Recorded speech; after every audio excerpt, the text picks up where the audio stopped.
What's up, gang? Welcome back to another edition of Carolina Football with Carolina Jackpot. Cock Talk 2019. I've been asked to make this video by a couple of different subs at some points during the past 2 weeks, and I just hadn't gotten around to this one yet, but today is the day, and I'm going to talk about best case, worst case scenario for the 2019 South Carolina Gamecocks. Now, make no mistake about it, this will not take the place of my official picks against the Las Vegas number for the South Carolina Gamecocks for the 2019 season, which right now stands at 6.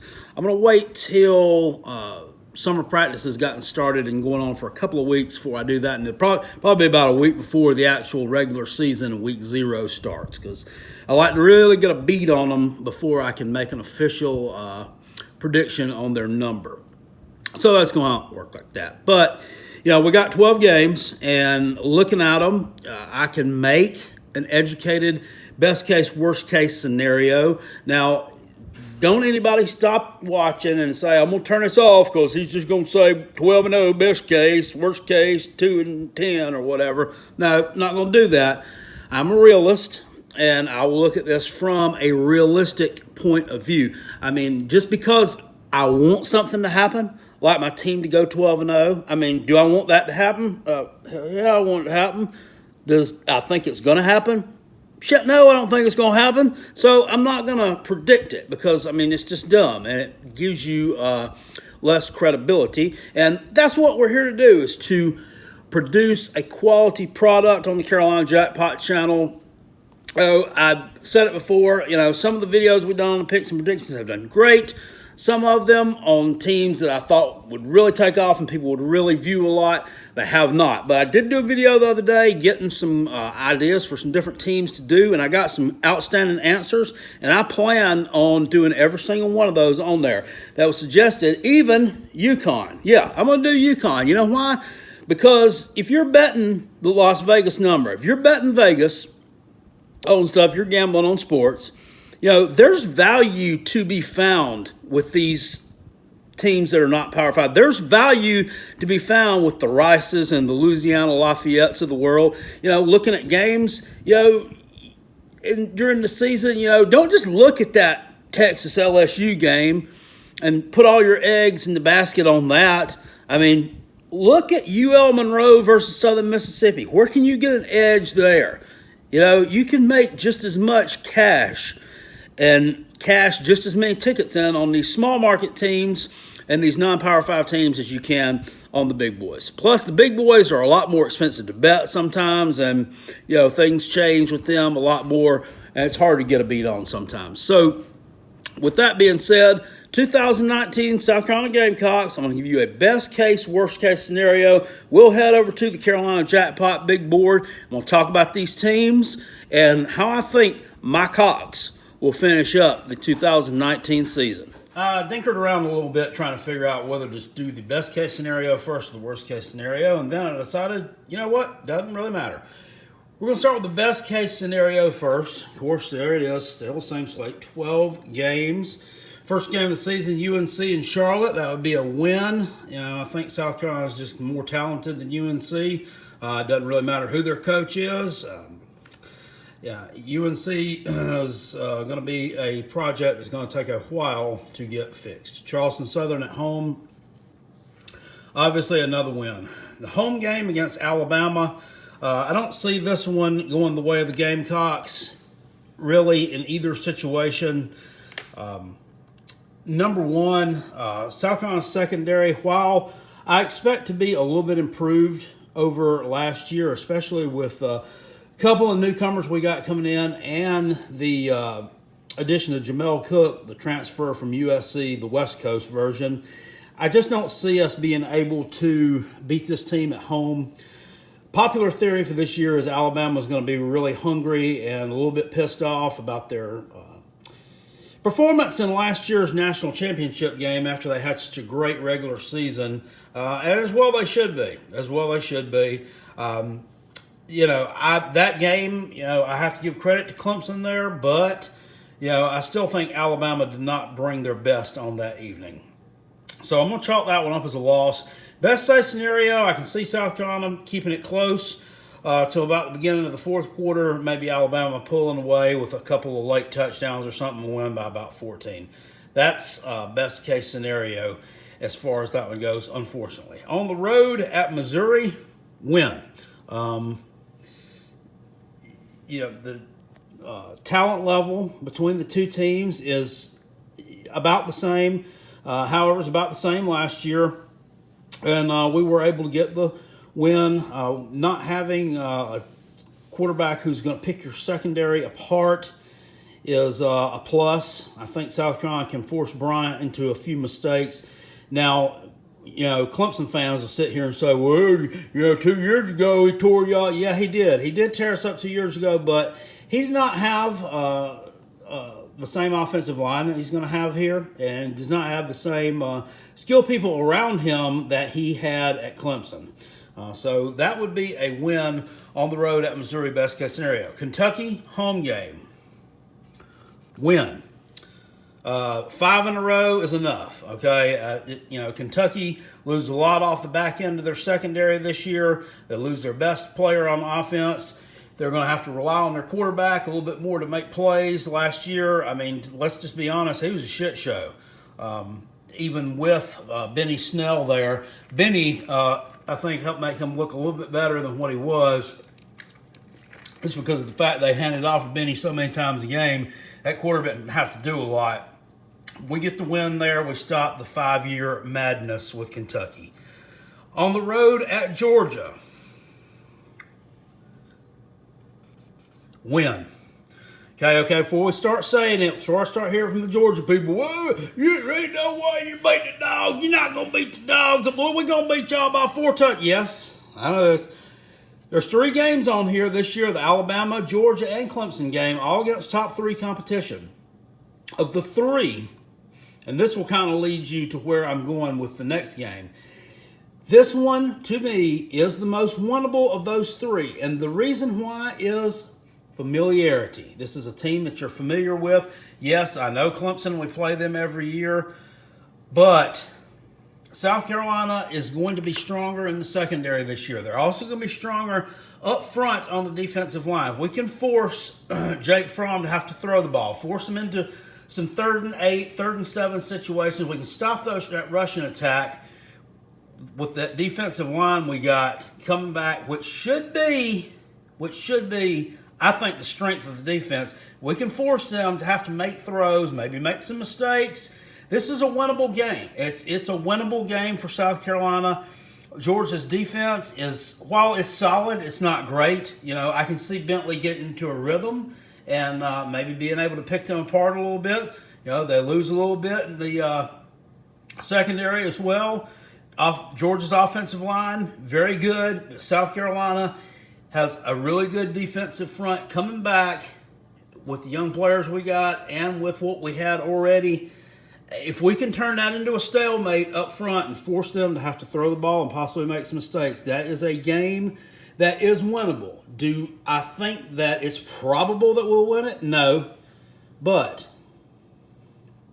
this is best case scenario we're talking about, right?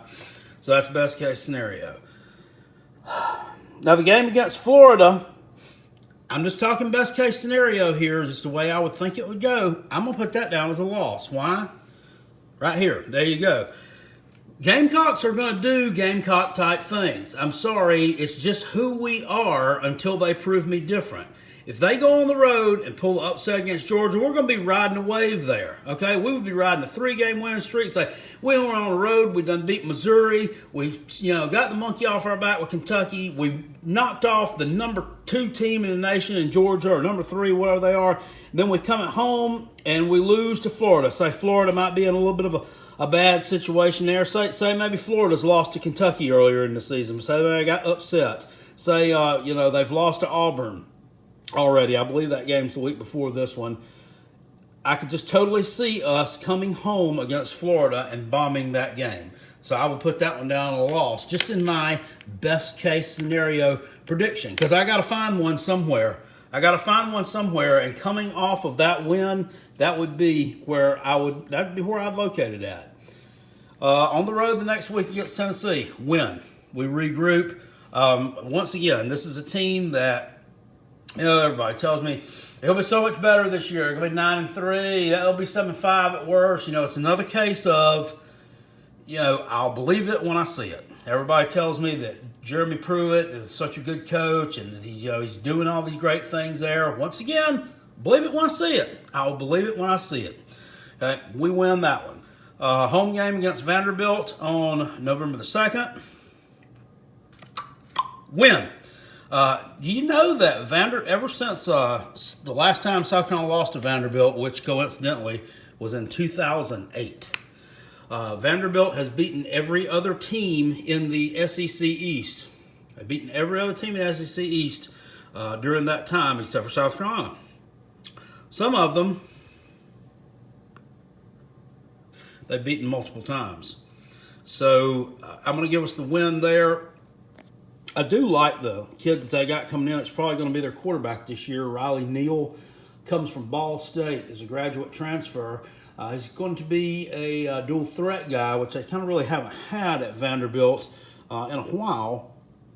But can Riley Neal play an SEC type schedule? The competition that he was facing at Ball State week in, week out is a lot different than what he's going to be facing at Vanderbilt week in, week out. That's a question that will be answered at some point in time during this season. But if this guy can, come in there and really make a difference, kind of bridge the gap from Shermer to whoever will be starting next year with a solid performance out of a dual threat type situation, Vanderbilt could win a few games and surprise some people.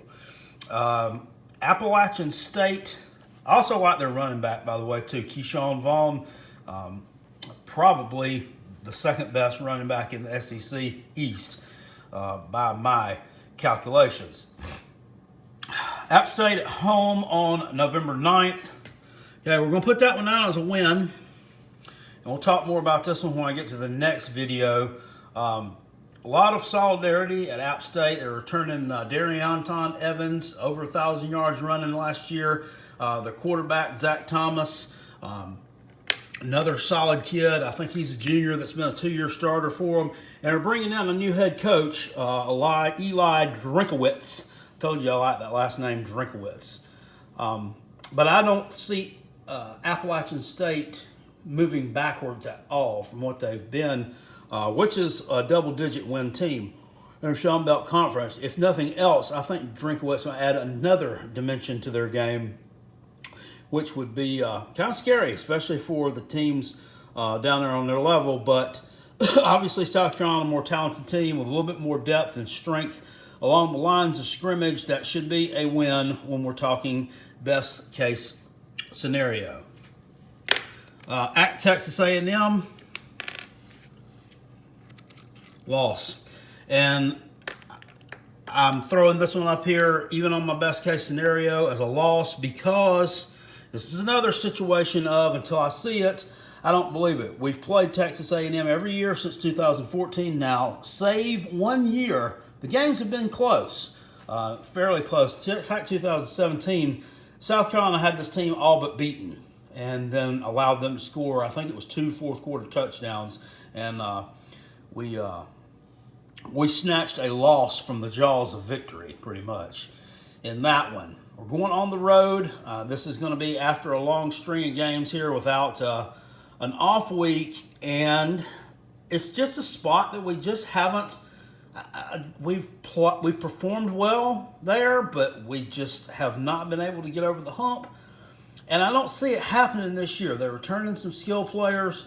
I think by this time of the year, even best case scenario, the secondary might be a little bit beat up, and that can be vulnerable against Texas A&M and Kellen Mond, who is going to pick you apart. He picked us apart last year pretty well, and unfortunately, I kind of look for more of the same this year.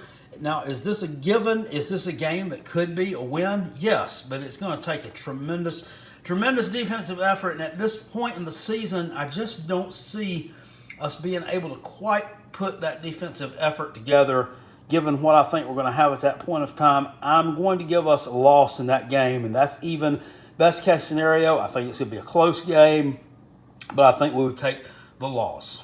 And, of course, the last game of the season, home game, Taters, on November 30th, probably going to come in here undefeated. If they don't come in here undefeated, they're going to slip up somewhere. They're going to lose a game to the schedule, kind of like they did in 2016, 2017, where they lost a game to the schedule 1 year to Pitt. They lost a game to the schedule 1 year to Syracuse. Do I think Syracuse or Pitt was more talented than Clemson either of those years?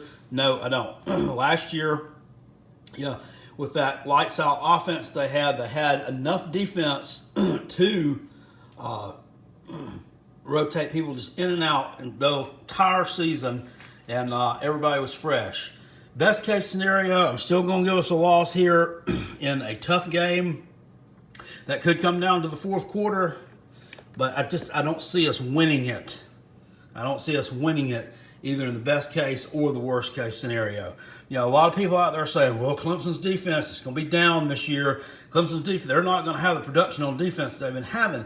But a lot of people what they're not realizing there is that Clemson's been rotating players in and out on defense, sometimes 3 deep, all year last year. The whole year they were doing that. So these guys were already getting reps. And a lot of the stats that you saw last year weren't just attributed to those first rounders. Some of them were attributed to some of these backup guys. So I just can't see this being a good spot, even though it does come off a bye week. For us, it doesn't really give us an advantage in, having an advantage over them, because they also have a bye week before this one. But it could give us some time to heal up some nasty injuries if we got some that, only take a week or so to get over and have everybody back and fresh for the Clemson game. We haven't had a bye week before this one in the past that I recall. So this is something that could be a bit of an advantage just for us, but I just don't see us winning this game, either best case or worst case scenario. So there you would have it, and that would put South Carolina with a record, best case scenario, of 8-4 with a win over a top 5 team on the road. And then 2 of your losses coming to what is most likely going to be the number 1, the number 2, or the number 1, the number 2 teams in the country, Alabama. And then you'd have that loss there sticking out against the Florida Gators at home, which really doesn't look that good. I see South Carolina with an 8-4 record, possibly getting to an Outback Bowl type situation again, a Citrus Bowl type situation.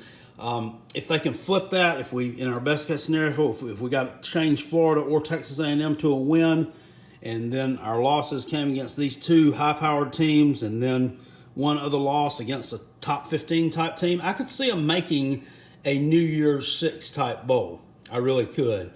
But that would be totally great best case scenario, which is not likely at all, in my opinion, just with what I know that we have coming back. So there you have it, guys. The 2019 best case scenario for the South Carolina Gamecocks. 8-4 is what I came up with. That's best case scenario, pulling off an upset and losing a game that we should be favored in. Tomorrow, we'll do the 2019 worst case scenario for the South Carolina Gamecocks. A lot of y'all will probably be wanting to watch that one because, let's just face it, you like to laugh at us. All right, I'll see you all later. Appreciate it. Peace. And I'm out of here. Go Gamecocks, baby. Woo! So that concludes the Carolina Jackpots 2019 South Carolina Gamecocks best case scenario video. Now, make no mistake about it, once again, this will not Carolina Jackpots 2018 South Carolina Gamecocks best case scenario. Tomorrow, we'll look at the worst case scenario for the 2019